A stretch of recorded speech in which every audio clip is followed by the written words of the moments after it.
Kalau Anda nggak punya cahaya di mata Anda nggak bisa bedakan mana yang haram, mana yang bukan. Kalau lisan Anda nggak ada cahaya, maka nggak ada kontrol di lisan ini. Mana yang tidak disukai oleh Allah, mana yang baik menurut Allah. Karena hatinya punya cahaya, maka yang dikeluarkan yang baik-baik, yang tidak baik itu ditekan, nggak keluar.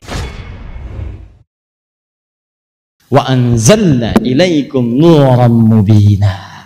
Dan diawali dengan keterangan yang jelas. Ini salah satunya. Ya ayyuhan nas, saya semua manusia saya umumkan ya, saya umumkan kata Allah. Awas, qad ja'akum burhanun min rabbikum. Ini sudah jelas di keterangan dari Rabbmu yang merawat kalian, mengetahui tentang kalian, menghidupkan kalian, mewafatkan kalian. Jelas semuanya. Dijelaskan semua keterangannya dan saya berikan informasi sekarang kata Allah. Lihat kalimatnya, wa anzalna ilaikum nuran mubina. Saya turunkan satu hal. Saya turunkan sebuah pedoman kehidupan yang kalau kalian dekati pedoman itu, maka kalian akan mendapatkan cahaya dalam setiap tapak kehidupan kalian sampai kembali kepada saya. Di mana cahaya itu ya Allah? Kata nur di situ adalah sifat dari Al-Quran. Maka kembalilah kepada Al-Quran, dekati Al-Quran, keluarkan ayat-ayat Al-Quran. Jika Anda mampu mengamalkannya, maka Anda akan mendapatkan cahaya dalam setiap tahap kehidupan Anda. Itulah sebabnya ketika orang-orang jahiliyah kemudian diturunkan Al-Quran kepada mereka, mereka pelajari dan terapkan dalam kehidupannya, maka muncullah kemudian keterangan bahwa mereka telah keluar dari kegelapan menuju terang benderang. Minadh-dhulumati ilan nur. Siapa yang punya kehendak dzulumat wan nur? Allah. Karena itu Allah menyebutkan di Quran surah kedua Al-Baqarah ayat 257. Ya, paling kanan sebelah atas. Lihat kalimatnya. Allahu waliyul ladzina amanu yukhrijuhum minadh-dhulumati ilan nur. Allah akan jadi wali, pemerhati, awas, petunjuk, pemberi petunjuk, pemberi hidayah, perawat, penyembuh kalau sakit, pemberi solusi kalau punya masalah. Waliyul ladzina amanu, pada orang beriman khusus. Jadi orang beriman itu langsung disebutkan oleh Allah. Lihat baik-baik ya, kata Allah nih, saya turunkan cahaya nih. Kalau kalian pengen dapatkan cahaya itu, tenang hidupnya di bumi, sampai dengan ke alam langit, sampai ke akhirat, maka dekati Al-Quran. Kalau kalian cuma pengen di bumi saja, nggak pikir sampai dengan ke akhirat, nggak mau beriman, dengan itu pun kalau kalian ngambil dari Al-Quran, akan dapatkan cahaya dari situ. Cuma sampai di bumi aja, ke akhirat tidak, ke alam kubur tidak. Tapi khusus untuk orang beriman, tidak ada pilihan yang lain. Tidak ada pilihan yang lain. Kecuali Anda harus mendekat kepada Allah dan mendapatkan cahaya itu. Langsung bahasanya kata Allah, Allahu waliyul ladzina amanu. Allah akan jadi wali bagi orang-orang beriman. Maksud di situ adalah, awas, yang memberikan bimbingan, yang memberikan pengawasan, yang memimpin kehidupan orang beriman. Dia orang beriman itu, semua jalan hidupnya itu, dia ikut aturan Allah. Allah pimpin, Allah arahkan dia. Jadi kalau Anda mengaku beriman tidak ikut arahan Allah, maka ada yang salah dalam dirinya. Makanya ketika Anda ikut Allah, kata Allah, yukhrijuhum minadh-dhulumati ilan nur, akan dikeluarkan dari kegelapan hidup kepada cahaya. Kalau di rumah tangga gelap, ikut ketentuan Allah, maka Anda akan terang. Kalau di pekerjaan gelap, ikut ketentuan Allah, maka akan diberikan jalan keluar yang terbaik, terang.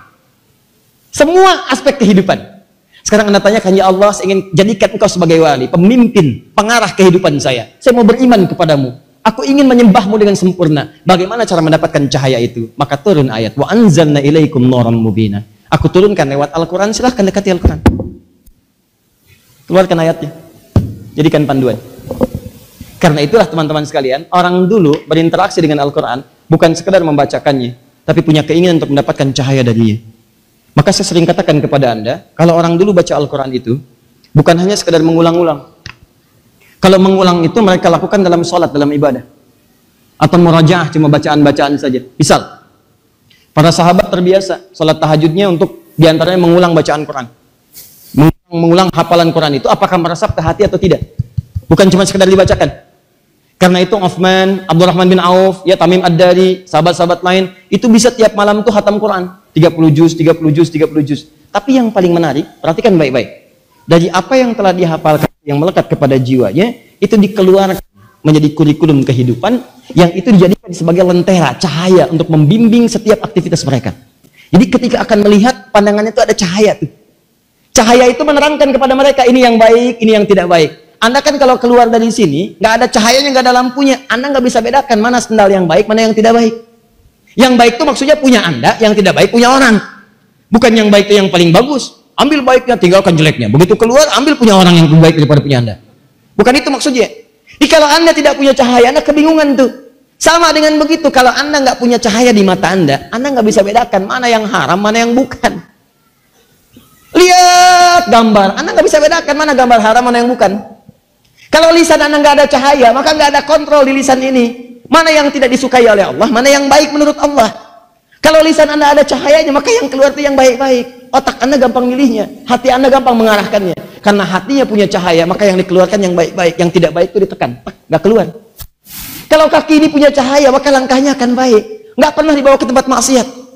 Nggak peduli, mau 80 juta, mau 100 juta, mau 160 juta, nggak akan pernah melangkah. Ya. Dan begitu sadar salah, akan balik lagi untuk taubat.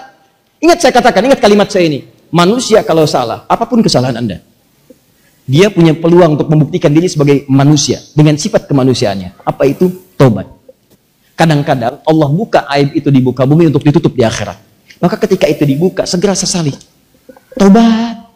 Dan kalau tahu Anda bahwa ada orang-orang salah, bantu, bukan diekspos kesalahannya. Apa yang mau Anda cari? Membantu dia untuk berubah, atau Anda ingin menjerumuskan dia kepada titik yang paling dalam? Dan apa keuntungan bagi Anda? Cuman senang aja. Dibicarakan dan sebagainya. Bikin parodi ini dan itu. Nggak ada fungsinya. Lebih baik Anda arahkan pada kebaikan, doakan dengan baik, tunjukkan pada jalan yang benar. Ketika dia bertobat, Anda mendapatkan bagian pahalanya. Tanpa dikurangi sedikit pun. Dan itu lebih besar daripada ukuran dunia.